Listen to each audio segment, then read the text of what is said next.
I'm in Milwaukee, Wisconsin. Actually, I think in Wauwatosa at Blue Mound Bowl. And this place has been around for like 50, 60 years or something like that. And it's interesting to come from Tennessee to see the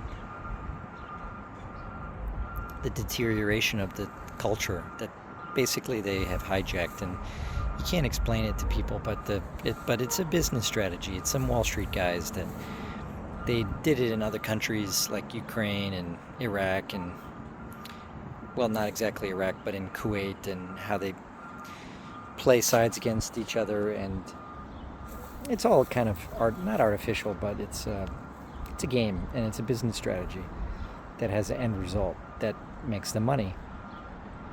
And it's hard to explain that to the population, but it's sad in a way, but it's also nice that Milwaukee has this old history and it retains their culture to a certain extent, and the deterioration isn't so bad like in Los Angeles or in Chicago. Um, but it's cool that some businesses like this bowling, it's been here forever, Blue Mound Bowl, and there's a lot of new development here. The roads are really nice, uh, but you can see in the just the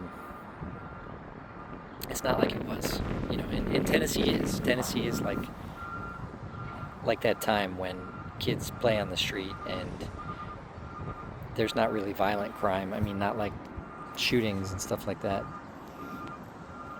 And it's diverse. There's so many misconceptions about Tennessee, like it's an all white area. It's not true. There's a huge Muslim population. There's actually a Muslim school by my where I live, and it is a diverse population in Tennessee, and it's still kind of like America was in the 1980s, or even you could say like in the 1950s. Just the ethics and the culture. And we have engineering and manufacturing in Tennessee, just like they do in Wisconsin. So there's a lot of similarities. But if we compare the two states, I think Tennessee's done a better job of staying ahead of the curve and not allowing this toxic business strategy to affect our communities. So I'm going to say congrats to Tennessee on that, and some other states. And I think Florida is really ahead of the curve, and a couple other states, Texas, and mostly southern states, but not all.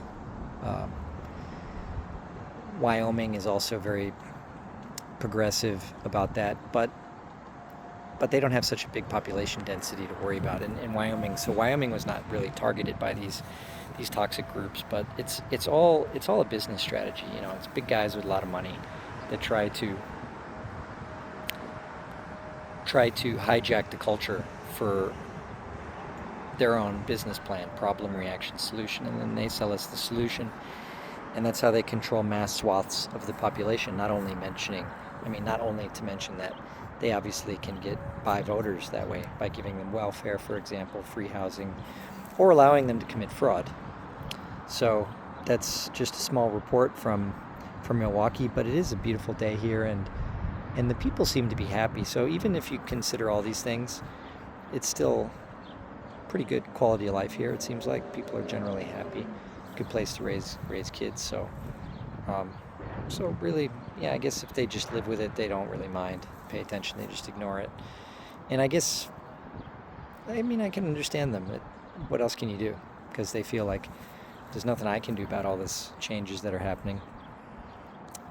And people here are hardworking, down to earth people.